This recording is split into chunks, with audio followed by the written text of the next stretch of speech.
اعوذ باللہ السمیع العلیم من الشیطان الرجیم بسم اللہ الرحمن الرحیم۔ اللہ کے نام سے شروع کرتی ہوں جو بہت ہی مہربان اور نہایت ہی رحم کرنے والا ہے۔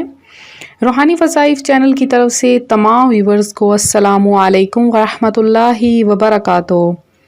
میں اپنا چینل روحانی وظائف کے ساتھ آج آپ کی خدمت میں خواتین کے لیے ایک ایسا وظیفہ لائی ہوں جو بہنیں پریشان ہیں اپنے شوہر کے رزق کے لیے، اپنے والدین کے رزق کے لیے، اپنے بھائیوں کے رزق کے لیے۔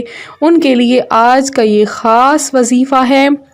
وہ میری پریشان بہنیں یہ وظیفہ کریں، انشاءاللہ تعالیٰ اس وظیفے کی برکت سے ان کے شوہر کے رزق میں اضافہ ہو جائے گا۔ وہ یہ جب وظیفہ کر لیں گی تو ان کا یہ وظیفہ اس قدر کارآمد ہوگا کہ وہ اپنے ہاتھوں سے سونا بنائیں گی۔ یہ ایک مثال ہے۔ تو آپ لوگ خصوصی میری خواتین سے یہ گزارش ہے کہ یہ وظیفہ ضرور کریں، اور نہایت ہی آسان وظیفہ ہے۔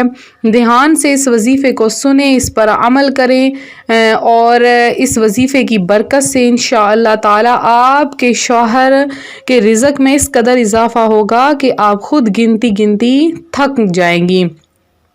تو میں اپنا وظیفہ بتاؤں گی، اس سے پہلے میں اپنے تمام نئے آنے والے ویور سے گزارش کرتی ہوں ہمارا چینل روحانی وظائف کو ضرور سبسکرائب کر لیں، اور ساتھ بیل آئیکن کا بٹن ہے اسے بھی پریس کر لیں تاکہ ہر آنے والی نئی ویڈیو کی اپڈیٹ سب سے پہلے آپ تک پہنچ سکے۔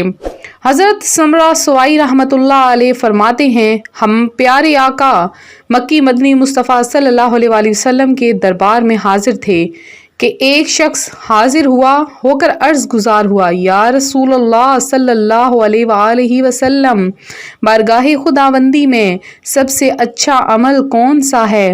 تو آپ صلی اللہ علیہ وآلہ وسلم نے ارشاد فرمایا، سچ بولنا اور امانت ادا کرنا۔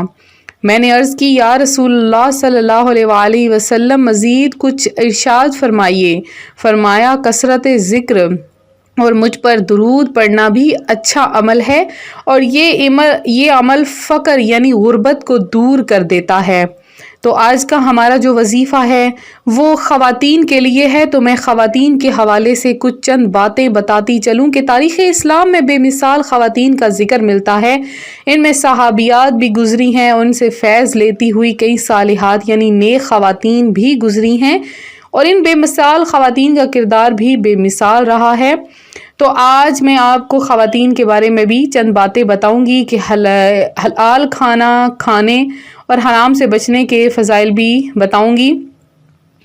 تو بے مثال خواتین میں سے ایک بڑی مشہور صحابیہ حضرت بی بی ام سلیم رضی اللہ تعالیٰ عنہا ہیں۔ یہ مشہور صحابی رسول اور خادم دربار رسالت حضرت انس بن مالک رضی اللہ تعالیٰ عنہ کی سگی والدہ ہیں۔ رسول خدا میٹھے مصطفیٰ صلی اللہ علیہ وآلہ وسلم نے کئی بار اپنے مبارک وجود سے ان کے گھر کو جگمگایا۔ جب حضرت بی بی ام سلیم رضی اللہ تعالیٰ عنہ نے اپنی قوم سمیت اسلام قبول کیا تو آپ کے شوہر مالک بن نضر نے اسلام قبول کرنے سے انکار کر دیا۔ حضرت بی بی ام سلیم رضی اللہ تعالیٰ عنہ نے اسے بھی دین کی دعوت دی، مگر اس کی قسمت میں یہ سعادت نہیں تھی، بلکہ وہ ناراض ہو کر ملک شام چلا گیا اور وہیں رہنے لگا۔ کچھ عرصے بعد اس کا انتقال ہو گیا۔ جب اس کی ہلاکت کی خبر حضرت ام سلیم کو ملی تو اس وقت ان کے بیٹے حضرت انس بن مالک رضی اللہ تعالیٰ عنہ بہت چھوٹے تھے، چنانچہ انہوں نے ارادہ کر لیا کہ ابھی کچھ عرصہ نکاح نہ کریں۔ جب کچھ عرصہ گزر گیا تو حضرت ابو طلحہ رضی اللہ تعالیٰ عنہ نے ان کو نکاح کا پیغام دیا۔ چونکہ وہ ابھی مسلمان نہ ہوئے تھے، اس لیے حضرت بی بی ام سلیم رضی اللہ تعالیٰ عنہ نے فرمایا، مجھے یہ زیب نہیں کہ میں ایک غیر مسلم سے نکاح کروں۔ آپ نے فرمایا، ابو طلحہ، آپ جیسے لوگوں کے پیغام کو رد نہیں کیا جا سکتا، لیکن آپ مسلمان نہیں، جبکہ میں مسلمان ہوں، لہٰذا میرا آپ سے نکاح نہیں ہو سکتا۔ پھر فرمانے لگی، اے ابو طلحہ، کیا تم نہیں جانتے کہ جس خدا کی تم عبادت کرتے ہو وہ تو زمین سے اگنے والا ایک درخت ہے جسے فلاں قبیلے نے ایک حبشی نے تراشا ہے۔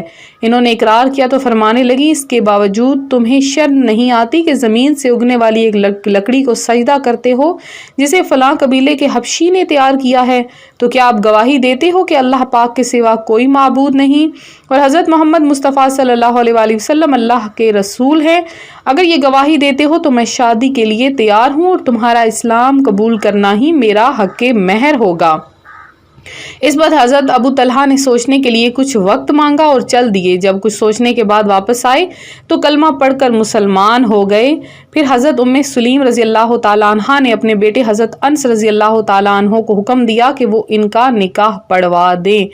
تو یہ تھی دین اسلام کی وہ چند صحابیات، ان میں ان کا بہت ہی خاص شمار ہوتا ہے کہ دین کی خاطر انہوں نے کبھی بھی دین کو آڑے نہ آنے دیا، دین کی خاطر کبھی بھی غیر مسلم کے ساتھ نکاح بھی کرنا ضروری نہ کیا۔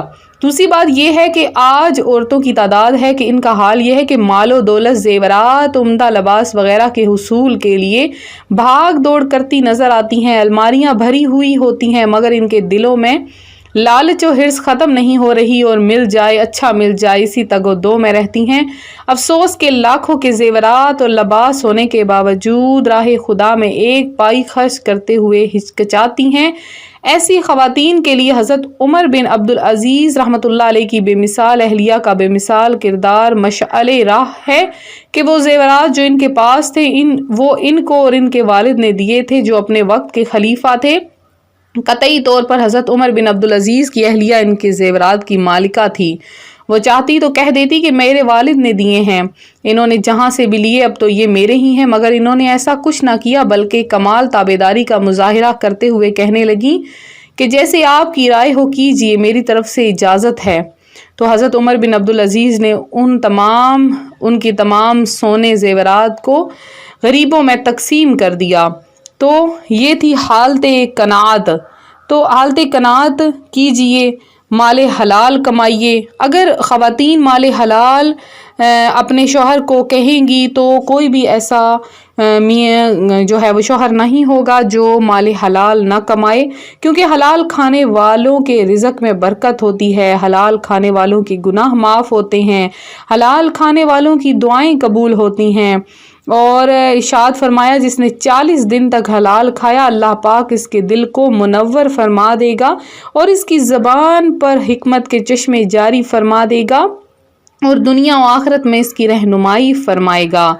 تو حلال خود بھی کھائیں اور دوسروں کو بھی حلال کھانے کی ترغیب دلائیں۔